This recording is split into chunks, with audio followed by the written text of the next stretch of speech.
KBS 1라디오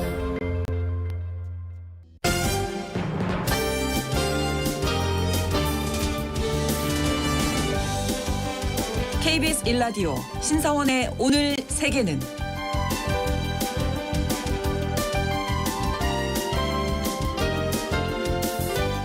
안녕하십니까. 아나운서 신성원입니다.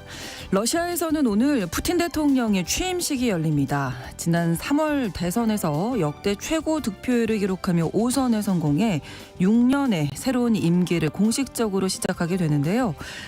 2030년에 있을 러시아의 다음 대선에도 푸틴 대통령이 출마 가능한 상황이라서 또 한 번 정권을 연장하며 종신 집권에 나설 가능성도 열려 있습니다. 우크라이나와의 전쟁 중에 새 임기를 시작하게 된 푸틴 대통령이 어떤 행보를 보일 것인지 세계가 주목하고 있는데요. 관련된 내용 잠시 후 글로벌 이슈에서 짚어보겠습니다.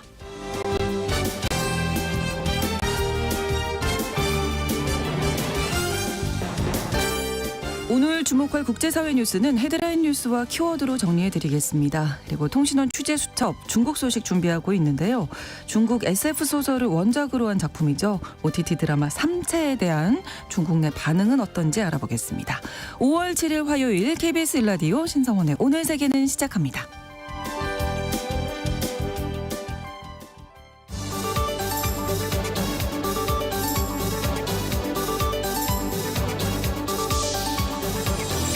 오늘 세계는 헤드라인 뉴스.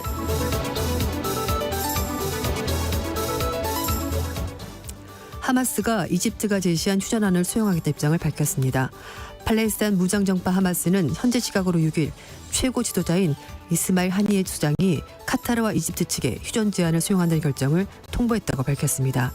반면 이스라엘 방위군은 6일 가자 지구 라파 지역 민간인들에게 대피를 공식 명령하는 동시에 미국의 라파 지역 군사작전은 불가피하다고 통보했습니다. 푸틴 러시아 대통령의 5번째 대관식이 오늘 거행됩니다. 블라디미르 푸틴 러시아 대통령이 현지 시각으로 7일 모스크바 크렘린궁에서 취임식을 갖고 임기 6년의 집권 5기를 시작합니다. 푸틴 대통령은 새 임기 중 3년째 지속 중인 우크라이나 전쟁 등으로 불안정한 대내 상황과 제재로 인한 경제적인 압박을 극복하기 위해서 내부 단속을 강화할 것으로 보입니다. 러시아가 처음으로 전술 핵무기 관련 훈련을 발표했습니다. 러시아 국방부가 6일 전술 핵무기 사용을 모의하는 훈련을 실시할 계획이며 이 훈련은 러시아에 관한 서방 일부 관리들의 도발적 발언과 위협에 대응하기 위한 것이라고 밝혔습니다. 러시아가 전술 핵무기와 관련된 훈련을 공개적으로 발표한 것은 이번이 처음인데요. 전술 핵무기는 대륙간 탄도미사일을 장착해 도시 전체를 소탕하려는 대규모 탄도에 비해서 생산량이 낮습니다. 이번 발표는 우크라이나 서방 동맹국들에게 2년 넘게 이어지고 있는 전쟁에 더 깊이 관여하는 것에 대한 경고로 보입니다. 유럽연합이 일본 제철의 US 스틸 인수를 승인했습니다. 유럽연합 집행위원회가 일본 제철과 US 스틸의 제한적인 시장 지위를 고려할 때 일본 제철의 US 스틸 인수 거래로 독점을 일으키지 않을 것으로 결론 지었다고 설명했습니다. 조각량 세계 4위인 일본 제철은 작년 12월 US 스틸을 149억 달러에 매수할 것이라고 밝혔는데요. US 스틸 주주들도 압도적으로 찬성했습니다만 조 바이든 대통령 비롯한 미국 정치권과 철강 노조는 합병을 반대했습니다. 진보의 상징인 버니 샌더스 미 상원의원이 사선 도전 의사를 밝혔습니다.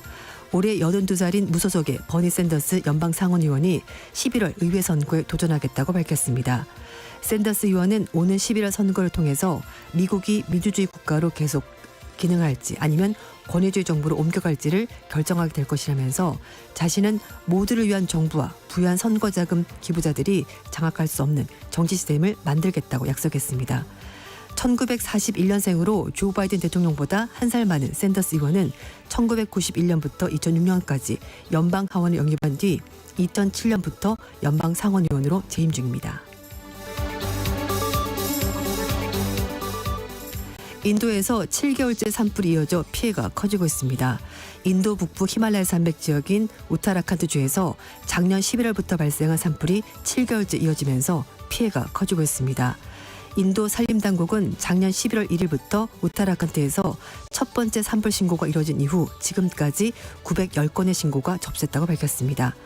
인명피해도 잇따라 발생하면서 이번 달 들어 5명이 사망하는 등 지금까지 6명이 숨졌습니다.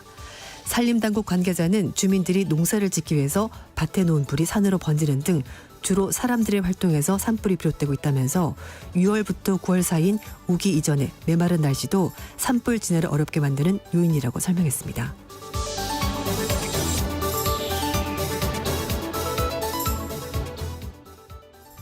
KBS 1라디오 신성원의 오늘 세계는 오늘의 헤드라인 뉴스로 시작했습니다. 오늘 웨싱캐스터 조윤주 씨와 함께 하는데요. 이번에는 키워드로 뽑은 국제사회 소식을 살펴보겠습니다. 첫 번째 키워드로 공은 이제 당신들에게 넘어갔습니다로 정하셨네요. 네, 맞습니다. 네. 지금 팔레스타인 무장정파 하마스가 이집트 쪽에 제시한 이 가자지구 휴전 제안에 대해서 수용하겠다라고 얘기가 나왔고요. 이 하마스가 수용하기로 한 휴전안 구체적인 내용이 공개되지 않았습니다만 어쨌든 하마스가 중재자 휴전안을 수용했으니까 이제 공은 이스라엘 쪽에 넘어갔다라고 네. 얘기를 했습니다. 이런 가운데 휴전 협상에 참여하고 있는 미국이 이스라엘 측과 관련 내용을 검토하고 있다고 하는데요. 매슈 밀러 미 국무부 대변인은 정례 브리핑 통해서 영내 파트너들과 문제를 논의하고 있다고 답변했는데 하지만 하마스가 받아들인 협상안 구체적으로 어떤 내용인지 또 미국 입장이 무엇인지는 공개적으로 답변하지 않았습니다. 다만 밀러 대변인은 휴전 협상 타결이 이스라엘과 팔레스타인 모두에게 최선이고 즉각적 휴전을 가져오고 인도적 지원을 증가할 것이기 때문에 이걸 달성하기 위해서 계속 노력하겠다고 말했습니다. 한편 윌리엄 번스 미 CIA 국장이 지난 주말부터 협상에 직접 관여하고 있고 지금 이스라엘에 머물고 있습니다. 존 커비 백악관 국가안보소통보좌관도 바이든 대통령 역시 관련 내용을 보고받고 상황을 파악하겠다고 전했습니다. 네, 그러니까 이 휴전안을 이집트가 제시를 했고 네. 하마스가 받아들이고 이제 공이 이스라엘에게 넘어갔다는 건데 네. 이스라엘은 지금 라파 지역에 있는 민간인들 대피하라 이렇게 명령을 해서 네. 이걸 과연 받아들일지 좀 미지수네요. 약간 물음표가 네. 남는 부분인데요. 이제 가장 중요한 것은 일단 양측이 제한 휴전 협상한 내용을 공개하지 않았습니다. 네, 어떤 내용인지. 네, 언론에서 그냥 익명의 당국자를 인용해서 이런 식으로 3단계로 진행이 될 텐데 먼저 인질을 석방하고 한 2, 3주 정도 휴전하고 그다음에 가자지구에 긴급 안보 정보를 수정을 하고 그다음에 네. 완전한 휴전으로 간다라는 건데 이 세부 사항이 공개되지 않았기 때문에 양측이 어떤 식으로 입장을 조율했는지 뭘 승인하고 뭘 거부했는지가 알 수가 없습니다. 지금으로서는. 네. 그렇기 때문에 하마스 측에서도 나는 승인했다. 그러니까 너네들이 이제 앞으로 어떻게 할지 입장을 밝혀라. 이렇게 서로 압박을 하는 것으로 보이는데요. 네. 이런 가운데 이스라엘 측에서도 가자지구 라파 지역에 지상전 좀 임박했다는 분위기가 감지가 되고 있습니다. 왜냐하면 라파 지역 민간인들에게 대피하라고 공식적으로 명령을 내렸고요. 네. 미국 측에도 라파 지역 군사작전 우리는 불가피하다 할 수밖에 없다라고 공식적으로 통보했습니다.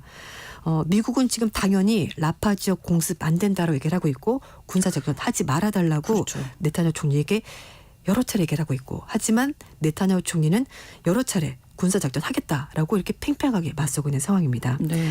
말씀하신 것처럼 이게 구체적으로 내용이 공개되지 않았기 때문에 이스라엘이 하마스의 휴전 제안 받아들일지 이거는 미지수고요. 일부에서는 이스라엘 측이 휴전 제안을 수용하지 않을 것이다 이런 보도까지 나왔습니다. 아, 그렇군요. 네. 네. 그래서 이스라엘 측은 이렇게 보도가 나오는 것은 이스라엘이 협상을 거부하는 것처럼 보이게 한 전략일 수도 있다. 이런 얘기까지 나오고 있어서 지금 사실 어느 하나 명확한 것은 없습니다. 그러네요. 그리고 또 하나 이스라엘 측에서 카타르에 본사를 두고 있는 아랍권 매체 알자지라의 이스라엘의 취재 보도를 금지하기로 결정했습니다. 그러자 네. 미국 측에서 상당히 걱정스럽다라고 입장을 밝혔고요. 알자지라가 이스라엘과 중동 지역의 다른 나라에서 운영되었다고 생각하지만 그러나 이렇게 언론 취재를 하지 못하도록 하는 것은 좀 문제가 있다라는 것도 미국의 입장입니다. 네. 아무튼 휴전 협상 요번에는 좀 희망적인가 했는데 네. 한 주 한 주 지나면서 잘 모르겠습니다. 또 물음표가 찍히는 것 같아요. 또 양쪽의 말이 조금씩 달라지고 네. 그렇기 때문에 쉽지 않네요. 네, 맞습니다. 다음 키워드 선물 보따리를 들고 미월에 나선 이 남자의 의도는 이 남자가 일단 누구일까요? 이 남자는 시진핑 중국 국가주석입니다. 네. 지금 유럽 순방길에 올라 있고요. 네. 첫 번째 나라가 바로 프랑스였습니다. 엿새간 이제 유럽에 머물다고 하는데 유럽을 찾은 것은 이탈리아, 모나코, 프랑스 등 세 개 나라 방문하는데 2019년 3월달 이후 5년 만에 시수석의 유럽 순방입니다. 네. 이번 방문은 대서양 동맹을 분열시키고 유럽 내 미국의 지배적 영향력을 약화시키기 위한 중국의 전략이 깔려 있다는 분석인데요. 뉴욕타임즈는 시진핑 주석이 유럽 순방 방문지로 프랑스와 세르비아, 헝가리를 선택했다고 얘기를 했는데 네. 뭐 정도의 차이가 있긴 하지만 어쨌든 미국 주도의 전후 질서를 뭔가 미심쩍은 눈초리를 보고 있는 나라에 집중한 것 같다. 그러면서 중국과 경제 협력을 강화하는 의사가 있는 나라들을 선택한 것 같다고 분석을 했습니다. 아, 네네. 미국이 중국을 외교적으로 경제적으로 좀 고립시키려는 그런 전략을 추구하고 있는데요. 이런 가운데 유럽 국가 중에서 중국의 비교적 우호적인 나라들을 끌어안기 위해서 이번 순방을 진행한 것 같다고 해석을 하고 있습니다. 그래서일까요? 프랑스에서 시 주석이 상당히 우호적이었다는 네, 그런 보도도 맞습니다. 있더라고요. 프랑스 파리 오릴리 공항에 도착을 해서 이례적으로 도착 연설문까지 발표했다고 하는데요. 그러니까 중국도 문화 대국이고 프랑스도 문화 대국이다. 우리 서로 격이 맞는 나라다. 이렇게 이제 친근감을 표시했다고 하는데요. 시 주석은 중국과 프랑스의 관계는 서로 다른 사회적 시스템을 갖춘 국가가 평화적으로 공존하고 협력하면서 상호 이익을 추구하는 모범적인 사례다라면서 주켜 세웠습니다. 6일 오전에 엘리제 궁에서 마크롱 프랑스 대통령 그리고 폰데얼라이엔 유럽연합 집행위원장과 만나서 유럽연합과 중국 간의 무역 문제를 얘기할 것으로 보이고요. 네. 지난 1월 달에 중국이 중저가 전기차 수출 공세를 하고 있기 때문에 이 문제 사실 유럽이 좀 부담스럽거든요. 네. 너무 싼 자동차가 오면은 유럽산 차를 팔 수가 없기 때문에 그래서 이런 문제를 얘기할 것으로 보이고 또 중국은 프랑스 등 유럽산 브랜드 수입에 대해서 좀 조치를 하고 있기 때문에 이런 부분도 같이 얘기를 할 것으로 보입니다. 네. 유럽의 맹주인 독일과 프랑스 행보가 좀 대비되는 부분인데 네. 독일은 대중 강경파가 좀 득세하는 분위기고 네. 또 마크롱 대통령은 여전히 중국을 중요한 시점을 보고 있기 때문에 독일과 프랑스는 중국에 대해서 좀 서로 다른 입장을 가지고 있습니다. 그러네요. 네. 마크롱 대통령은 시 주석 만나서 양국 간의 교역 불균형 문제 그리고 우크라이나 전쟁을 통한 러시아에 대한 영향 행사 이런 것들을 촉구할 것으로 보이는데 시 주석이 유럽 순방에 앞서서 프랑스 유력 일간지 르피가르지에 글을 올렸는데요. 중국은 세계 더 많이 개방하고 프랑스 다른 나라들과도 협력을 심화하겠다라면서 경제 협력 의사를 밝혔습니다. 네. 계속해서 유럽 관련된 소식인데 키워드로 돌풍은 쉽게 멈추지 않습니다라고. 네, 맞습니다. 이 정치라는 것이 한번 흐름이 바뀌면 다시 되돌리기가 굉장히 힘든데 그렇죠. 유럽에서 요즘 극우 포퓰리즘 정당들이 득세를 하고 있고요. 유럽 의회 선거도 아마 그 흐름에 동참할 것으로 보입니다. 로이터 통신이 다음 달 실시되는 유럽연합 의회 선거에서 극우 정당이 득세할 거다라고 전망을 했는데요. 네. 다음 달 6일부터 나흘 동안 유럽연합 27개에서 차기 유럽의회 의원 720명을 선출하는 선거가 진행이 됩니다. 일단 각종 여론조사에서 극우 정당이 우위를 보이고 있는데요. 극우 성향 정치그룹 가운데 정체성과 민주주의 그리고 유럽 보수 개혁 이쪽에서 이번 선거에서 의석수를 30석에서 많게는 50석 정도 늘리면서 전체 의석 비중이 현재 18%인데요. 이게 22에서 25%까지도 올라갈 수 있다고 합니다. 네. 독일의 최근 여론조사를 보면 30세 미만 유권자 22%가 극우 정당인 독일을 위한 대안을 나는 투표하겠다 이렇게 대답했다고 합니다. 젊은 층들이 이렇게 극우 정당에 표를 주는 이유는 어떻게 네. 분석되고 있나요? 좀 약간 나쁜 말로 뭐 젊은 꼰대 뭐 이런 말도 있기도 한데요. 유럽도 약간 네. 그런 경향이 있습니다. 왜냐하면 분위기가 좀 달라졌죠. 물가가 워낙 높아져가지고 생활비도 많이 들고 거기다 에너지 위기 또 불법 이민자들 때문에 사실 살기가 좋지 않다라고 사람들이 생각하는 것 같습니다. 네. 그래서 이런 여러 가지 문제가 발생하면서 주류 정당 넘어서서 뭔가 대안이 필요하다라고 젊은 사람 생각하고요. 그러다 네. 보니까 극우 정당 쪽으로 표심이 기우는 것 같습니다. 그래서 싱크탱크 유럽정책센터에 따르면 급진적인 포퓰리즘 정당들이 코로나19 대유행에서 우크라이나 전쟁, 에너지가 급등 이르기까지 이 위기가 끊이지 않는 시대에 살고 있다는 거 사람들이. 그래서 주류에 대한 불신 이런 것들이 극우 정당 쪽으로 사람들의 마음을 움직이는 것 같다라고 분석을 하고 있습니다. 젊은이들의 현실이 네. 그만큼 힘들었다. 녹록지가 않죠. 네, 맞아요. 네. 그렇습니다. 그래서 유럽 의회에서도 중도 우파 성향의 유럽 국민당이 지금 제 1당이고요. 네. 좌파 성향의 사회당과 중도 성향 리뉴 유럽이 2당 3당 이렇게 차지하고 있는데 최근에는 극우 정당들이 점점 표가 늘고 있다는 거죠.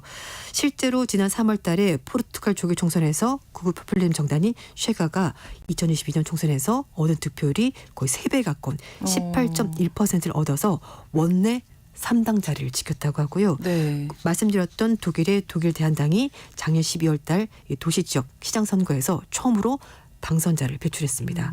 또 작년 11월 달에 네덜란드 조기 총선에서 강경한 반이민 정책을 예고한 극우 성향 정당이 압승을 거두게 됐습니다. 네. 너무 어려웠기 때문에 네. 다른 대안을 찾자 네. 이렇게 생각을 한 것 그래서 같아요. 기존 젊은 정당 층들이. 뭐 우파 좌파 이걸로는 네. 문제 해결이 안 된다. 그러면 제3의 극우 정당을 나는 선택하겠다. 이렇게 되는 거죠. 네. 자, 다음 키워드는 인생사 세용지마. 참 우리가 살면서 이렇게 많이 느끼게 되는데요. 맞습니다. 예. 어릴 땐 잘 몰랐죠. 그냥 뭐 잘하는 애가 잘하고 뭐 계속 공부 잘하는 애가 좋은 제일 게 좋은 건 줄 알았는데 네, 아니더라고요. 아이가 한 살 한 살 먹으면서 맞죠. 변수도 많고 좋기만 한 건 없더라고요. 맞아요. 네. 맞습니다. 그래서 유럽에서 사실 남유럽 국가들은 쟤들은 도대체 왜 저러는 거야? 라는 욕을 많이 상대적으로 전체 많이- 유럽 네. EU를 보면 국가 부채도 너무 많고 빚도 안 털고 막 힘들었죠. 네, 네. 그랬는데 요즘 상황이 완전히, 달라졌어요. 네. 남유럽 국가들이 요즘 관광업 호주에 힘입어서 경제 우등생으로 거듭났습니다. 예, 남유럽 국가들이 뭐 스페인 뭐 이런 데잖아요. 네, 맞아요. 포르투갈 다 맞아요. 여행지로는 정말 가보고 싶은 곳. 네, 그렇지만 네. 뭐 경제가 그렇게 썩 좋지 않은 나라 우리 이제 그동안 그런 그렇죠. 인식이 있잖아요. 네. 그래서 미국의 월스트리트저널이 남유럽의 피그스, 그러니까 포르투갈, 이탈리아, 그리스, 스페인 이렇게 아, 앞 글자를 네. 따서 말하는 건데요. 네. 이런 나라들이 코로나19 팬데믹 이후에 관광 산업이 살아나면서 유럽 경제의 회복세를 이끌고 있는 그런 나라가 됐습니다. 네. 그 전에는 맨날 뒤에서 따라가면서 왜 이렇게 못하는 거니 이러면서 듣다가 요즘은 따라와 이런 얘기를 하고 있다는 건데요. 말씀드린 것처럼 그 전에 부채, 만성적인 재정 적자, 부실한 금융기관, 높은 실업률 이것들이 바로 이 나라의 공통점이었는데요. 그렇지만 지금은 코로나19 팬데믹으로 위축됐던 남유럽 국가 경제들이 올해 들어서 급속도로 회복을 하고 있습니다. 그래서 유럽 경제 회복에 힘을 실어주고 있다고 하는데요. 남유럽 국가들의 성장률이 북유럽 국가 제조 부진을 상쇄하고 있다고 신문이 짚었습니다. 그 정도예요. 네. 네. 2021년부터 작년까지 피그스 이 4개 나라가 유럽 나라의 연간 경제 성장률 4분의 1에서 2분의 1까지를 담당하게 됐다고 하는데요. 이 피그스의 성장 원동력 말씀드린 것처럼 관광업 회복에 있습니다. 그렇죠. 관광산업은 피그스의 경제의 약 10% 차지하고 있는데요. 코로나19 기간 동안에 전 세계적으로 크게 위축이 됐다가 작년부터 회복이 됐고 또 남유럽은 해외 관광에 굉장히 많이 유입되면서 이전 수준을 회복한 몇 안 되는 나라 중에 하나라고 합니다. 전문가들 얘기는 미국의 관광객들이 남유럽 관광에 호조를 이끌고 있다고 분석을 하고 있는데요. 네. 유로존 경제가 전반적으로 부진하고 미국과의 금리 격차가 벌어지면서 유로와 달러 약세가 강세가 이제 유로화는 약세이고 달러가 강세이면서 강세니까? 네. 여행 가기가 훨씬 좋아진 거죠. 그래서 그렇죠. 많은 사람들이 남유럽으로 여행 가고 있습니다. 예, 저희가 요즘에 이제 여행 이야기하다 오버 투어리즘 관광 맞아요. 너무 과잉이다. 음. 이 얘기 문제라고 많이 지적을 했는데 또 어떤 지역에서는 이렇게 경제를 경제를 살리는. 이끌 수 있는 맞아요. 힘이 되기도 한다는 것. 그래서 인생사 세용지마가 맞아요. 아닌가 맞습니다. 싶습니다. 자, 다음 키워드입니다. 선을 넘은 가격에 등 돌린 충성 고객. 네.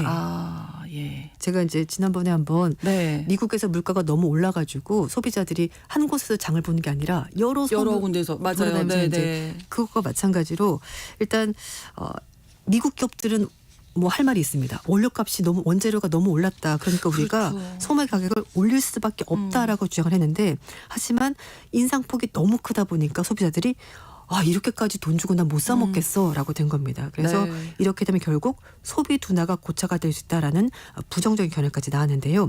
특히 외식업계가 타격을 많이 받았습니다. 기업들은 소비 둔화가 장기화되면 결국 이게 기업들의 이익이 깎이는 일이 벌어지게 되는 거잖아요. 그래서 가격 인상 당시 예상했던 것보다 소비자 반발이 더 커지면서 기업들도 안 되겠구나라고 생각하게 된 거죠. 사실 식품 가격은 그동안에 업계 불문율 웬만하면 다 사 먹는다 이 정도면 그렇죠. 그랬는데 네. 이게 한계선을 돌파하면서 충성 고객들마저 난 이제 더 이상 못 사 먹겠어라고 하게 된 겁니다. 그래서 따란딴딴딴 하는 그 M사 M사 예. 거기 탄산음료 가격이 예. 1달러를 넘기면서 나 이제 못 가겠다 거기도 이렇게 하는 그럴 수 사람들이 있어요. 많다고 하는데요. 심리적인 마지노선이 항상 있거든요. 그쵸. 어떤 제품에 네. 대해서 이 회사의 여기까지 탄산음료 가격이 지금 1달러가 넘어가면 1.69달러까지 올라갔다고 합니다. 예. 그래서 2022년 1달러 넘어섰고 그 이후에도 계속 가격을 올린 겁니다. 근데 또 하나 문제는 사실 물가가 워낙 높은데 거기에다가 임금도 사실 올라갔거든요. 네. 근데 물가가 올라가는 그 비율만큼 임금 상승 속도가 따라가지 못하다 보니까 임금이 올랐지만 그 돈 가지고 이거 사 먹으려니까 여전히 비싸다는 거죠. 그래서 그렇죠. 결국 기업들이 판매 전략을 수정을 하고 있습니다. 미국 최대 유통업체인 월마트 측에서 작년 12월부터 가격 인하 예고했고요. 네. 뭐 의류업체, 이제 가구업체 이런 회사들도 미국에서 제품 가격 낮췄습니다. 그 말씀드린 패스트푸드 업체 측에서도 지난달 30일부터 올해 1분기 실적 발표하면서 가격 인상 역풍이 예상보다 너무 심각했다라고 말하면서 제품 경제성을 확보하기 위해서 가격 내리겠다라고 밝혔고요. 네. 또 일부 기업들은 20개 묶음 대용량으로 판매를 했었는데 이제 그렇게 하니까 사실 이게 전체 많이 가격이 비싸죠. 비싸죠. 네, 그렇다 네. 보니까 나눠야 제품을 될걸요? 5개, 8개로 묶음 판매하겠다. 보통 이런 대형마트 가면은 친구랑 같이 가거나 네, 네. 옆집이랑 같이 가서 나누는데 그것 말고 이제 아예 좀 적은 개수로 나눠서 판매하겠다라고 얘기를 하면서 소비자들이 외면하니까 기업들도 바뀌고 있습니다. 네. 한 가지 더 알아보죠. 우주판 골드러시 시대다. 예. 네. 미 항공우주국 나사가 작년 10월 달에 스페이스X의 펠컨 헤비 로켓을 실어서 우주로 보낸 소행성 탐사선 푸시케가 있는데요. 네. 이 푸시케가 소행성 16 푸시케 채굴하러 떠났습니다. 그래서 36억 킬로미터를 날아가서 2029년 9월 달에 도착을 한다고 하는데요. 네. 우주업계에 따르면 여기에 철, 니켈, 코발트, 백금 각종 광물이 가득 차 있는 소행성인데 네. 지금 알려진 것 말고도 모르는 소행성에도 어마어마한 광물이 있을 거라는 거죠. 그래서 이런 소행성의 경제 가치 따져봤더니 1,000경 달러가 된다고 합니다. 그러니까 뭐 수치로는 도저히 네네. 생각할 수 없는 그런 금액이 되는 건데 그래서 우주판 골드러시 시대가 열렸다라는 해석이 나오는 겁니다. 그래서 16 푸시케의 가치가 우주가 가진 상상을 초월한 그런 경제 가치가 있다고 하는데요. 그래서 일론 머스크라든지 여러 기업들이 이렇게 우주 개발에 뛰어드는 거라고 합니다. 네. 이걸 또 누가 선점하느냐. 그렇죠. 네, 가지고 누군가는 또 그런 어마어마한 주판을 부를 또 쌓게 되겠죠. 그렇습니다. 우주판 골드러시 시대까지 오늘의 헤드라인 뉴스 키워드 외신캐스터 조윤주 씨와 함께했습니다. 고맙습니다. 네, 감사합니다. KBS 라디오 신성원의 오늘 세계는 1부 마무리하겠습니다. 11시 30분부터 일부 지역에서 해당 지역 방송 보내드립니다. 노래는 영화 아마겟돈 OST 중에서 에어로스미스의 I don't want to miss a thing 전해드립니다.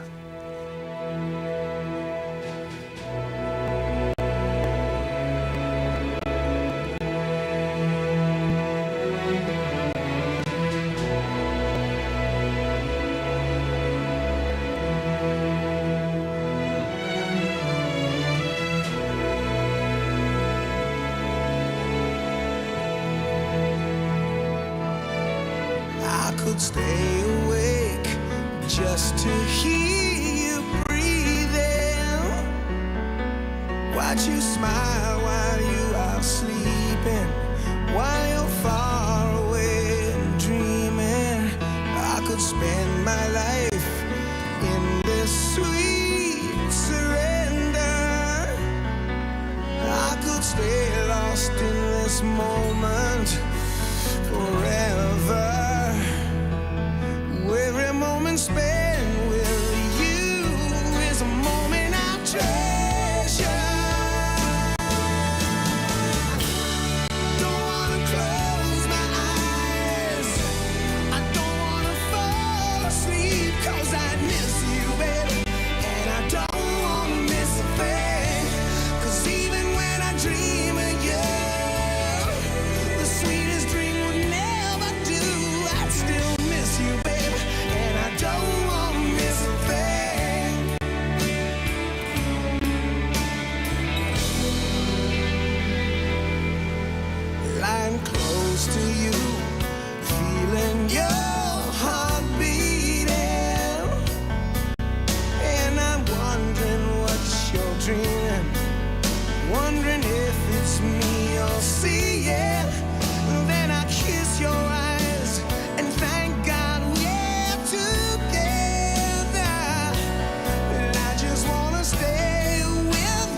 지금 시각은 11시 30분입니다.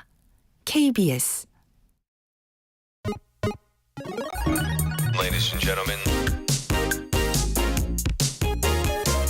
국제사회의 다양한 뉴스를 한눈에 KBS 1라디오 신성원의 오늘 세계는 세계를 바로 보는 최소한의 투자입니다.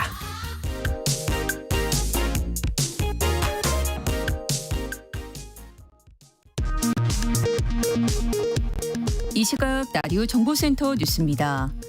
윤석열 대통령이 신설되는 민정수석 비서관에 김주현 전 법무부 차관을 임명했습니다. 윤석열 대통령은 대통령실 브리핑룸에서 민정수석 부활이 대통령 사법리스크 방어와 사정기관 장악을 위한 것 아니냐는 질문에 사법리스크가 있다면 제가 설명하고 풀어야지 민정수석이 할 일은 아니라고 생각한다고 말했습니다. 국민의힘 황우여 비상대책위원장은 당대표 선출을 위한 전당대회 개최 시점이 기존에 거론되던 6월 말에서 7월 초보다 한 달 이상 늦어질 수 있다고 밝혔습니다. 국민의힘 조혜진 의원은 당과 대통령실을 향해 최상병 특검의 조건부 도입을 진지하게 검토해야 한다고 주장했습니다.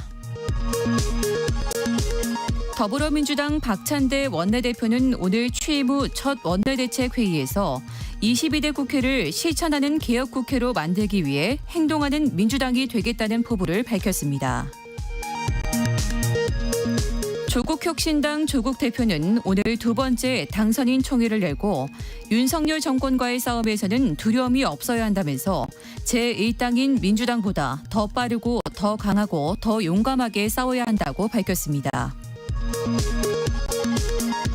이원석 검찰총장은 윤석열 대통령 배우자 김건희 여사의 명품 가방 수수 의혹 수사와 관련해 오로지 증거와 법리에 따라서만 신속하고 엄정하게 수사해서 처분할 것이라며 특검 방어욕이라는 지적에 대해서는 일선 수사팀의 수사를 지켜봐달라고 말했습니다.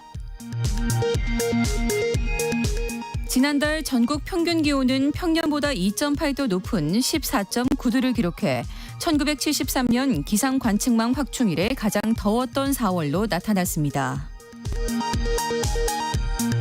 한국계 미국인 우일련 작가의 논픽션 주인노의 남편 아내가 미국 퓰리처상 전기 부문 공동 수상자로 결정됐습니다. 지금까지 라디오 정보센터 뉴스 정한나였습니다.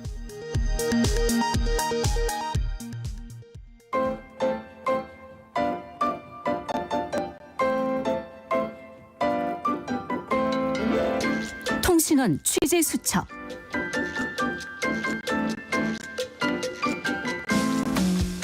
통신원 취재 수첩, 오늘은 중국 소식 알아보겠습니다. 최근에 넷플릭스에서 이 중국 소설을 원작으로 제작한 삼체라는 제목의 드라마가 인기를 얻었었죠.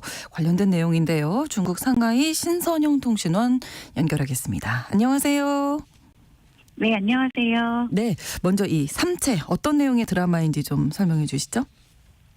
네, 이 드라마의 원작은 중국 공상과학 소설가인 류츠신이 쓴 삼체입니다. 네.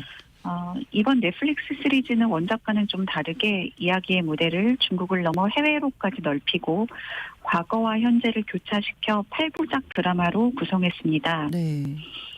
줄거리는 1960년대 중국의 한 젊은 여성이 내린 운명적 결정이 시간과 공간을 뛰어넘어 현대의 과학자들에게 불가사의한 영향을 미치면서 절친 관계인 5명의 과학자들이 인류 역사상 가장 큰 위협에 맞닥뜨린다는 내용입니다. 지난 3월 공개된 이래 넷플릭스 글로벌 영어 TV쇼 부문 3주 연속 1위를 차지했고 네. 93개 국가 및 지역에서 탑10에 포함되기도 했고요. 프랑스, 독일, 이탈리아, 스위스, 브라질, 덴마크, 폴란드, 스페인 등 네. 77개 국가 및 지역에서는 1일 시청수 1위를 차지하기도 했습니다. 한편 넷플릭스 버전의 삼체는 작년에 나온 중국 OTT인 텐센트 버전의 삼체와 종종 비교되기도 하는데요. 네네. 중국인들은 원작에 충실한 텐센트 버전을 더 좋아하는 것 같습니다. 그렇군요. 중국에서는 사실 넷플릭스 시청 못하게 돼 있잖아요. 그런데 그럼에도 불구하고 이 드라마가 중국 안팎에서 화제가 되는 또 다른 이유가 있다고요? 뭐 별로 좋아하지는 않는 것 같아요. 중국 내부에서는. 네. 미국의 영화 정보 사이트 IMDb에 따르면 넷플릭스의 3채는 47,000명 이상의 네티즌으로부터 10점 만점에 7.8점을 받았고요. 네. 그중에 제5화는 8.8점이나 받았습니다. 네.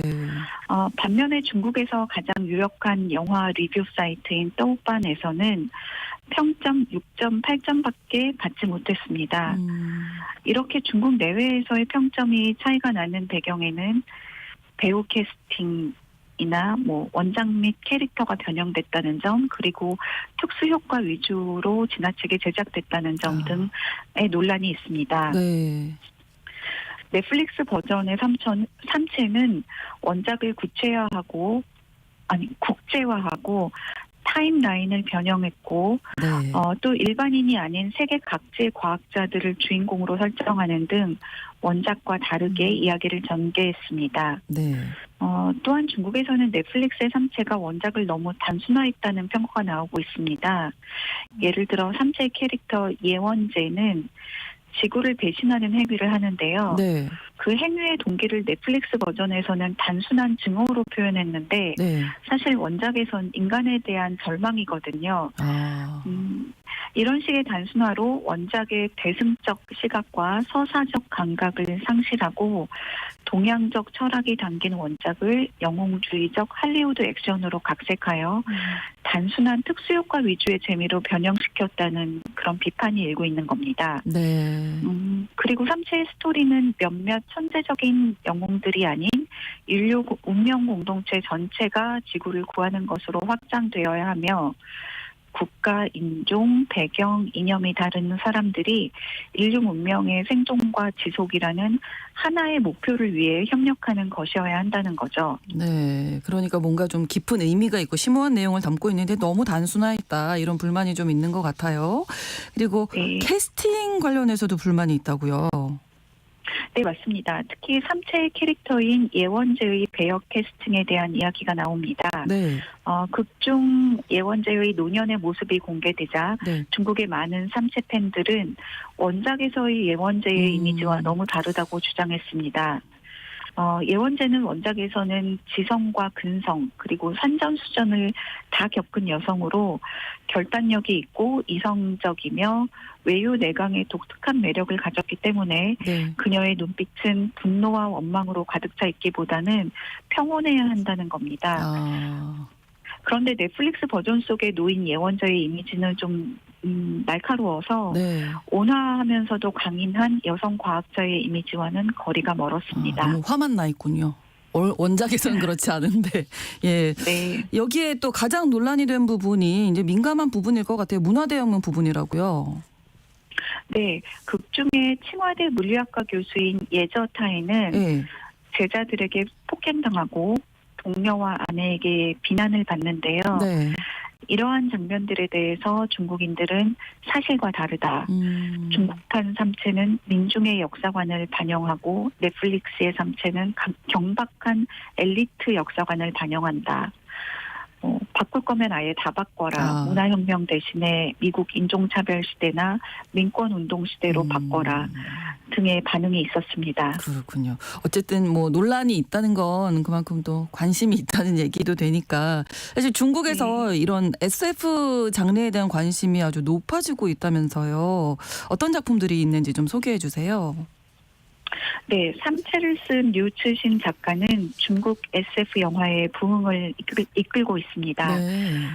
2019년에 유랑지구라는 영화가 개봉해서 중국 역대 박스오피스 5위를 차지했는데요. 네. 이 영화의 원작 소설도 류츠신이 썼습니다.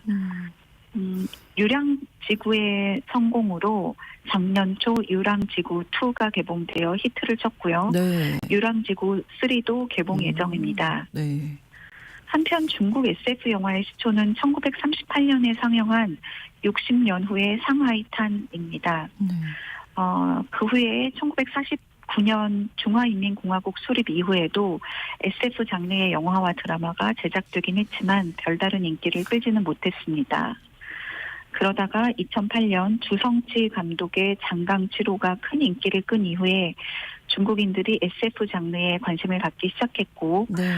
그 이후 펑광더 스토어라는 제목의 영화, 우리말로는 미친 돌멩이라는 뜻인데요. 네. 이 영화가 재조명을 받았고 또 미친 외계인이라는 뜻의 펑광더 와이싱런이라는 영화도 최근 인기를 끌었습니다. 그렇군요.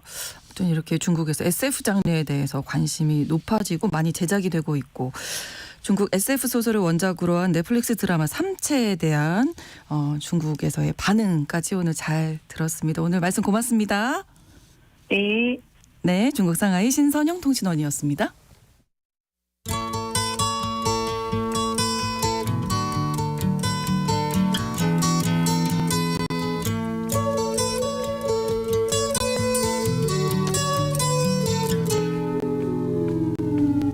Here comes the sun. 블라디미르 푸틴 러시아 대통령이 오늘 임기 6년의 5번째 대통령 취임식을 치릅니다. 이로써 30년 동안 집권을 이어가게 됐는데요. 구소련 스탈린의 29년 집권보다도 긴 기간이죠. 우크라이나 전쟁으로 미국 등 서방과 아주 날카로운 대결을 벌이는 러시아에서 푸틴의 5기 대통령 집권은 어떤 의미인지 오늘 자세히 살펴보겠습니다. 한겨레 신문 정의길 기자와 함께합니다. 어서 오세요. 안녕하세요. 네, 자 그간의 과정을 좀 정리를 해주실까요? 푸틴 대통령 언제 대통령을 처음 맡았고 이렇게 5번째 임기 오기까지의 과정. 보기 드문 장기 집권이죠. 그렇죠. 네. 푸틴은 지난 1999년 7월에 보리스 엘친 당시 러시아 대통령에 의해서 총리로 임명됐습니다. 네. 그걸 통해서 권력 무대에 등장했는데 엘친은 푸틴이 자신의 후계자라고 밝혔고 그해 12월 31일 그러니까 1999년 12월 31일에 엘친은 사임을 했고 네. 그래서 푸틴이 대통령 권한대행이 되면서 최고 지도자에 올랐습니다. 그는 2004년 대선에서 연이어 승리해서 연임을 성공했고요. 연임 성공 뒤에 헌법에서 3연임 금지 조항이 있었습니다. 네. 이걸 피하기 위해서 드미트리 메드베데프라는 자기의 대리인을 대통령으로 선거에 당선시키고 자기는 총리로 내려앉았습니다. 뒤에서. 네. 상황 노릇을 한 거죠. 그렇죠. 그리고 다시 또 2012년에 대선에 출마해서 당선됐고 대통령 임기를 6년으로 늘렸고 2018년 대선 당선 뒤에는 또 헌법을 바꿔가지고 네. 2030년 대선에도 출마할 수 있게 했습니다. 그렇게 되면 결국은 푸틴은 오는 2036년까지 84세까지 집권하게 됩니다. 네. 그럼 대통령직만 36년이고 와. 실제로 총리직도 사실은 집권 기간이기 그렇죠. 때문에 네. 40년이 집권하게 됩니다. 이건 뭐 그렇게 되면은 거의 전무후무한 주요 국가에서는 전무후무한 집권이죠. 네. 푸틴의 권력 장악력과 집권 기반이 막강하다는 건 앞서 말한 대로 대리인을 갖다가 대통령 당선시킨 다음에 자기가 다시 또 대통령 복귀가 돼서 잘 헌법도 드러납니다. 막 고치고. 네. 예. 근데 제도가 그렇게 마련이 된다고 해도 사실 민심이 원치 않으면 이렇게 장기 집권은 불가능하지 않습니까? 러시아의 상황이 강력한 지도자를 원했고 네. 푸틴이 그를 어느 정도 충족시켜줬기 때문입니다. 소련 붕괴 뒤에 러시아가 큰 혼란에 빠졌고 특히 엘친이 전임 여동자 엘친이 알코올 중독에다가 부정부패, 미국의 푸들이라는 모욕적인 평가를 받았습니다. 엘친의 통치 말기에는 러시아가 혼란 일색이었기 때문에 네. 푸틴은 집권하자마자 신속하게 법과 질서를 회복했다는 평을 받았습니다. 푸틴 특히 소련 붕괴 뒤에 부정부패의 핵심인 소련 국유재산을 넘겨받은 올리가르히라고 그러죠. 정경유착 재벌인데 네. 이 올리가르히를 정리를 했습니다. 물론 자기의 이제 정적 제거 의미도 있었죠. 그렇겠죠. 또 토지 세금 노동 관련법도 정부에서 국가 운영책을 세웠습니다. 특히 경제가 좋아졌습니다. 그게 중요했던 것 같아요. 네, 아무래도. 석유값이 푸틴이 취임할 적에 2000년에 배럴당 20달러였는데 네. 두 번째 임기를 마치는 2008년에 140달러까지 올라갔습니다. 석유나 에너지는 러시아의 주요한 수출품이고 국고를 채워주는 재원입니다. 네. 이것 때문에 러시아는 그 국내 총생산이 푸틴 취임할 적에는 한 1조 달러였었는데 네. 그것 8년 뒤에는 3조 달러 그리고 우크라이나 전쟁 발발하기 2022년 전에는 5조 3,700달러까지 치솟았습니다. 네, GDP가 이렇게 오른 거니까 경제가 좋아졌다는 경제가 회복됐고 거죠. 네. 사회 혼란도 수습됐습니다. 네. 러시아 국민 사이에서는 과거 제장 러시아나 소련 같은 대국주의 향수를 푸틴이 어느 정도 달래준 거죠. 네. 근데 푸틴이 등장한 이후에 러시아로서는 사실 서방 세계와 갈등, 뭐 대결이 계속 되고 있고 뭐 이렇게 급기야 우크라이나 전쟁까지 벌이고 있는 거잖아요. 러시아와 서방의 갈등은 꼭 푸틴만의 책임은 아닙니다. 네. 하지만 푸틴은 그걸 이용해서 자기의 권력을 공고한 측면이 있습니다. 그 러시아와 미국의 갈등과 대결은 푸틴이 대통령 취임하기 전에 이미 잉태되어 있었던 상태입니다. 네. 서방의 군사 동맹 즉 북대서양 조약기구의 동쪽으로의 팽창 때문입니다. 네. 1989년 베를린 장벽이 붕괴될 적에 당시 소련은 독일의 통일을 인정하면서 대신 조건이 하나 있다.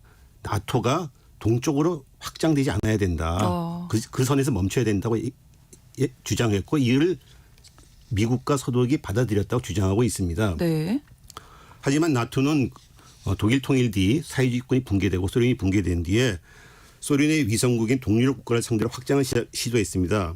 푸틴이 권력에 등장하기 직전인 1999년 3월 소련의 주요 동유럽 위성국가인 폴란드, 체코, 헝가리가 마침내 나토에 가입해서 네. 본격적으로 나토가 동진으로 확장을 시작한 거죠.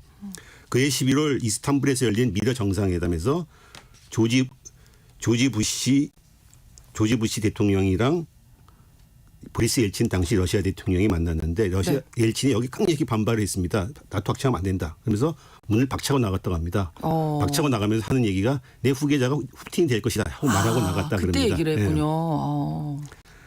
이렇게 보면은 푸틴의 대통령으로의 권력 부상 자체가 사실은 나토 확장에 대한 러시아 쪽의 반발과 밀접한 관련이 있습니다. 그러네요. 네. 시작부터. 네. 네. 푸틴은 나토 확장을 고리로 숙명적으로 미국 등 서방과 대결할 수밖에 없는 구도게 했습니다. 푸틴이 특히 젊은 시절에 그 사회주의권이 붕괴되기 전에 동독에서 KGB 요원으로 근무했었는데 그때 사회주의권이 붕괴되고 소련이 붕괴된 걸 이제 쳐다보면서 나토 확장까지 아마 푸틴 개인적으로는 받아들이기 힘들었을 거라고 저도 생각합니다. 그렇군요. 그런 상황에서 이제 푸틴이 대통령이 집권을 했고 그러다 보니까 양쪽에 미국과 뭐 서방 세계 그리고 러시아가 좀 관계가 좀 더 악화됐다 이렇게 봐야 되겠네요. 그러면. 크게 보면 그렇죠. 네. 그런데 미국과 푸틴의 러시아도 관계 개선 노력을 안 한 건 아닙니다. 네.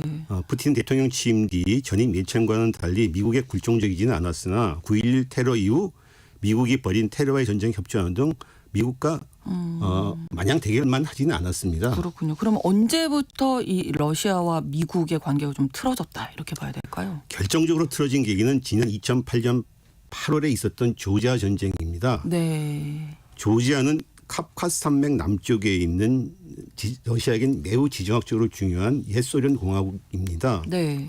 2008년 4월 나토 정상회의에서 조지아랑 우크라이나의 나토 가입을 환영한다. 그리고 나토 외무장관이 이 두 나라의 나토 가입 가입 절차를 시기를 결정한다. 이렇게 결정을 했습니다. 네. 여기에 이제 러시아는 당연히 반발했겠죠. 그런데 그렇죠. 문제는 이 서방의 나토 가입 초대에 공모됐던 조지아가 네.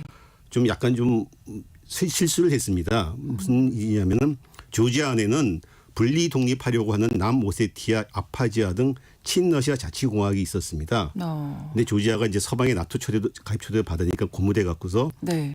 이 남오세티아를 갖다가 완전히 자기네 땅으로 수복하려고 이제 분쟁을 벌인 거죠. 네, 네. 러시아가 이때다 하고서 즉각적으로 개입을 해서 남오세티아를 도와줬고 네. 나흘 만에 전쟁을 승리로 이끌었습니다. 이것을 갖다가 조지아 전쟁이라고 하는데 이 조지아 전쟁을 계기로 해서 서방에서는 러시아가 드디어 옛날에 그 팽창주의를 다시 시작했다. 그랬고 러시아 내에서는 무슨 말이냐. 이건 우리들의 전통적인 세력권이기 때문에 네. 우리의 세력권을 갖다가 지킨 것뿐이다. 이러면서 미국과 러시아, 미국과 서방의 대결이 본격적으로 시작된 거죠. 그렇군요. 네. 뭐 오바마 대통령이 취임하고 나서 러시아 관계를 개선해 보려고 러시아 리셋 정책이라는 걸 발표했습니다. 네. 러시아 관계를 재설정하겠다.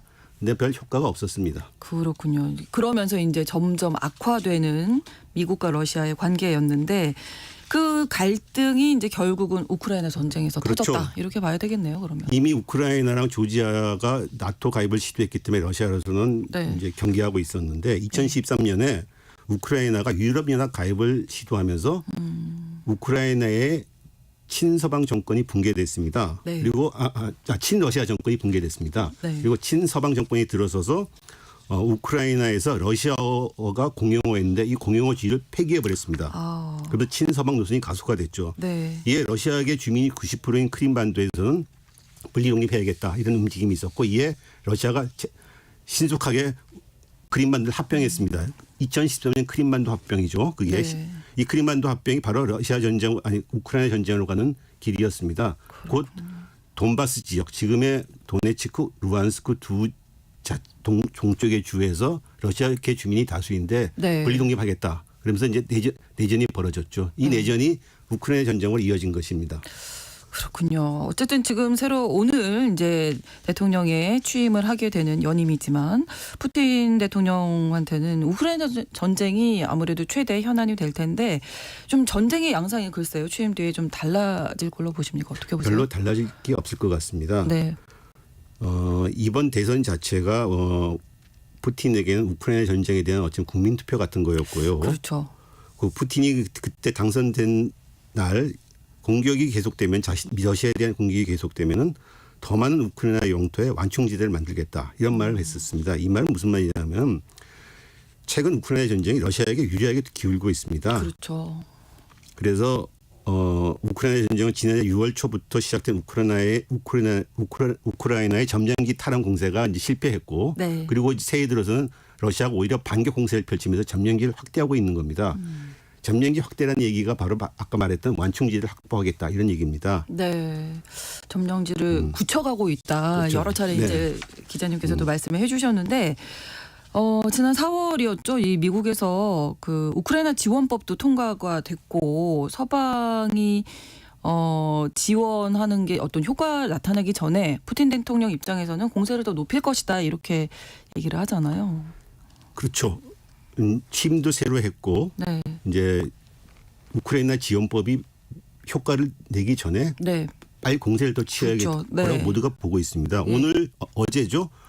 푸틴 대통령이 임마누엘 마크롱 프랑스 대통령이 우크라이나에 파병을 할 수 있다. 또 영국 외무장관이 러시아 본토를 공격할 수 있다. 이런 발언에 강하게 반발하면서 네. 그 동부 지역에서 핵 전술 훈련을 실시하라 이런 명령을 내렸습니다. 이제 네. 서방의 공세에 대해서 대응하겠다는 그런 뜻이죠. 네. 러시아군은 최근 2주 동안 도네츠크 여러 마을을 장악했다고 발표했습니다. 그 세르게이 쇼이구 국방장관이 새해 들어서 한 500평방킬로미터를 확보했다, 점령했다 그러고 서방에서 사실 한 300평방킬로미터 이상을 러시아가 장악했다고 인정하고 있습니다. 그 드미트리 페스코프 크렘린궁 대변인은 지난날 브리핑에서 조만간 우리의 성공을 끝낼 것이다. 이렇게 우크라이나 전쟁을 평가했습니다. 네. 이런 걸 두루두루 감안해 봤을 적에 러시아가 푸틴의 취임 이후 러시아가 공세를 갖다가 한 여름이 오기 전에 아마 바싹하지 않겠나 이런 생각이 듭니다. 그렇겠죠. 그러면 푸틴 취임 이후 러시아 내부에 나타난 변화 우리가 좀 알아두고 있어야 할 것들 어떤 게 제일 있을까요? 큰 거는 새로 정부가 어쨌든 출범했으니까는 내각 개편, 정부 개편을 해야겠죠. 특히 러시아 우크라이나 전쟁을 책임지고 있는 세르게이 쇼이구 국방장관을 교체하느냐 마느냐의 문제인데 네. 주변에서는 전쟁이 유리하게 흘러가고 있기 때문에 국방장은 교체하지 않을 것이다. 정부 개편 소폭이 그칠 것이다. 이렇게 전망하고 있습니다. 네. 크게 노선 변화가 없다는 얘기죠. 그렇군요. 푸틴 집권 5기 이 새로운 5기 기간 동안 이른바 신냉전이 더욱더 격화될 것이다 이런 전망이 나오고 있는데 러시아의 대외 관계는 또 어떤 변화가 있을까요? 어저께 유럽연합에서 러시아의 가스를 더 추가 규제하겠다고 얘기를 했습니다. 이미 러시아는 우크라이나 전쟁으로 서방의 그 대규모 제재를 받고 있는데 중국과 연대를 지금 거의 무력화시키고 있습니다. 네. 당연히 푸틴 오기도 중국과 연대가 강화될 것이고 특히 그 중동에서 전략적 요충 국가들인 이란, 동아시아에서 북한과의 관계를 더 강화할 거로 봅니다. 즉 중국과 러시아, 이란, 북한 이 네 나라 간의 공격적인 전략적 연대 이것이 상당히 격상될 것으로 예상됩니다. 네. 자, 그럼 우리나라 입장도 좀 생각을 해보면 우리나라에는 어떤 영향을 미칠까요? 이 집권 5기. 푸틴이 이미 지난해 9월 북한을 방문했었습니다. 그렇죠. 아니죠. 김정은이 러시아의 연해주를 방문해서 두 푸틴과 김정은의 정상회담이 열렸습니다. 네. 그때 두 나라가 전략적 연대를 갖다 격상시키는 여러 가지 조치를 취했는데 네. 그때 김정은이 푸틴의 북한 방문을 요청했고 수락했습니다. 그래서 올해 초 뭐 3월 대선 이후 이렇게 계속 이제 푸틴의 북한 방문이 늦춰져 왔는데 네.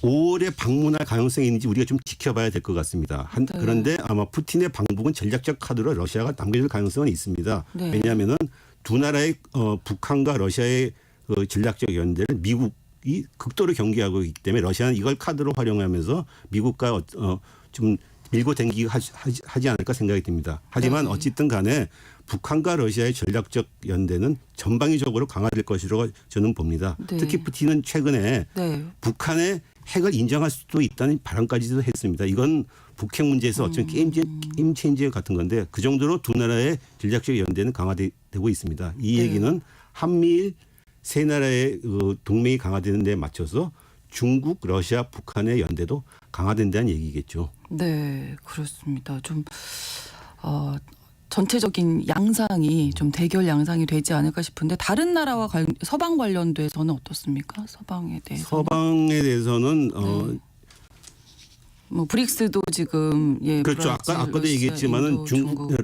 러시아는 중국과 연대를 강화하면서 서방의 그 제재를 무력화하기 위한 여러 가지 방안을 고려하고 있습니다. 특히 네. 지난해에 그 중국, 러시아, 인도, 브라질, 남아공 5개 나라로 구성된 브릭스가 있었는데 이것을 갖다 네. 11개 국가로 확장했었습니다. 그렇죠. 이런 걸 토대로 해서 미국이 주도하는 국제 자유주의 국제 질서에 맞서는 다극화 체제를 구성하겠다. 네. 이것이 중국과 러시아 연대의 기본적인 속성이라고 할 수 있습니다. 네, 러시아 입장에서는 전략적 연대를 강화하고 네. 있다. 이렇게 정리해야겠습니다. 오늘 글로벌 이슈 집권 5기를 시작하는 푸틴 대통령과 러시아의 대내외적인 상황 살펴봤습니다. 한겨레 신문 정익일 선임 기자와 함께했습니다. 고맙습니다. 감사합니다. 신성원의 오늘 세계는 내일 오전 11시 5분에 다시 뵙겠습니다. 고맙습니다.